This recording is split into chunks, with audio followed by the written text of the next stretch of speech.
Hi, I'm Susan Penning from LivingRichOnLess.com here with another how-to video.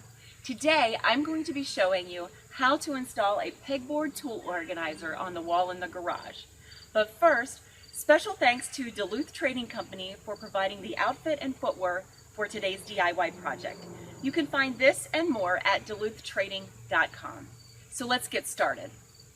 For today's project, I'm basically installing a pegboard organizer on the wall in my garage to hold some of my basic tools.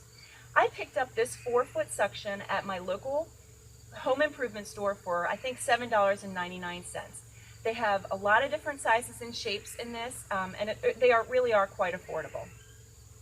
In order to attach this to the wall, I'm using just a basic furring strip. I picked this up unfinished at my local lumber store for $3 and some change. And then I went ahead and spray primed it white. And I also spray primed the back of the pegboard white as well, just to give the whole piece a nice clean look. And this, by the way, is an 8-foot section. I'm not sure if I mentioned that. Some of the tools we'll be using today would be the miter saw, just your basic power drill, some drill bits, and screws to attach everything to the wall. So let's go ahead and get started with the cutting process. Okay, so the first thing I did with this 8-foot section of furring strip is I just trimmed off the top and the bottom just to give it a nice clean edge. And in doing that, I shortened it by about 1/2 inch. I took off about 1/4 inch on each side. My next job was to find the middle point of this strip. So I did that and I marked that, and what I'm going to do now is just cut the whole thing in half.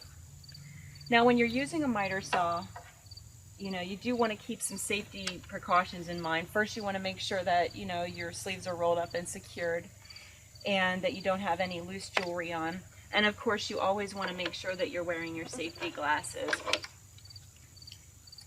I love this shirt. It's got a built-in safety glass cleaner here. Okay. You also want to make sure your miter saw is kept locked in the down position at all times, unless it's in use, of course. Okay, so I've got my halfway point marked. Let's unlock the saw and cut this in half.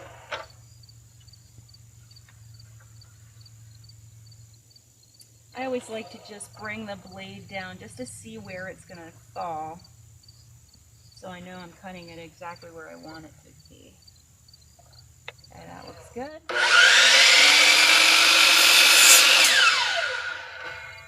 Okay. So now we have 2 equal pieces of furring strip here. We're going to use one to secure the top of the pegboard and one to secure the bottom. So let's head into the garage and get this installed. Okay, we're in the garage now. We've got 2 4-foot sections of the furring strip, and what I did was I took a stud finder and I basically looked to see where I wanted to hang the pegboard, and I found where the studs fell along that length of the wall.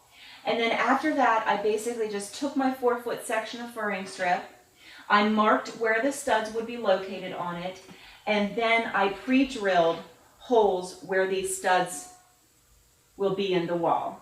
And next, I'm just going to go ahead and screw the furring strip to the walls at the location of the studs. Okay, so we have the first furring strip installed, making sure that the screws are in the studs. Now we need to figure out where the second or the bottom furring strip is going to be. So basically all I'm going to do is hold this up where it's going to be attached to the top furring strip. Just hold it there, and I'm just going to draw a line at the bottom. I know that I don't want my furring strip to drop any lower than this line, because obviously it would be then seen on the outside of the pegboard, and we don't want that. So, okay. So now basically all we need to do is hold a level here to line up our second furring strip and make sure that it's not falling below this line.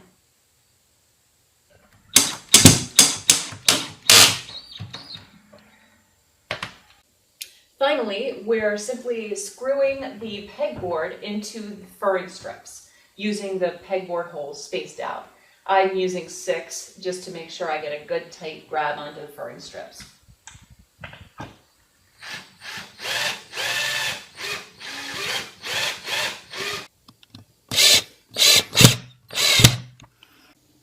Finally, all you need to do is load up your brand new pegboard with your favorite tools.